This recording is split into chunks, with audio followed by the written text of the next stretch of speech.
I had just given birth when my 8-year-old daughter ran into the hospital room, her eyes wide and alert. She closed the curtains, then whispered right against my ear, "Mom, get under the bed, right now." I had just given birth when my 8-year-old daughter ran into the hospital room, her eyes wide and alert. She closed the curtains, then whispered right against my ear, "Mom, get under the bed, right now." My heart clenched, but I did as she said. The two of us lay close together beneath the bed, trying to keep our breaths as quiet as possible. Suddenly, heavy footsteps entered the room. Just as I tried to look out, she gently covered my mouth. Her eyes filled with a fear I had never seen before. And then, the instant Rebecca slipped into the hospital room, her small sneakers barely making a sound on the linoleum floor, I sensed something was wrong. She was only 8, but her eyes, usually bright with mischief, were wide, sharp, and terrified.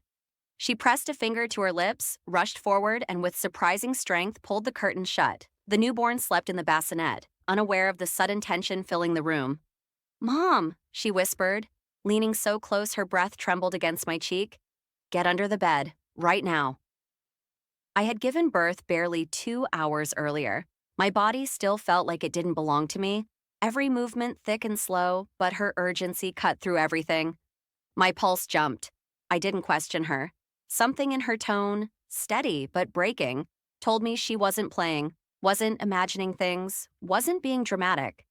We slipped beneath the hospital bed together, shoulder to shoulder. The space was tight, cold, smelling faintly of disinfectant and metal. Rebecca's small hands clenched the blanket with such force her knuckles went white.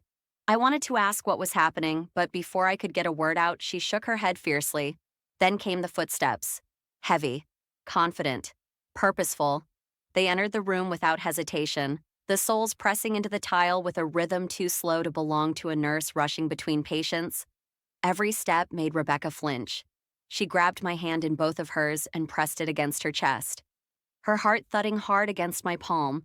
I angled my head to peek out, but Rebecca covered my mouth gently, her wide eyes pleading with me not to move, not to breathe too loudly. I had never seen that kind of fear on her face. Raw, unfiltered, protective. The footsteps stopped right beside the bed. Silence followed, thick enough to suffocate. Then the mattress dipped ever so slightly overhead, as if the person had placed a hand there for balance.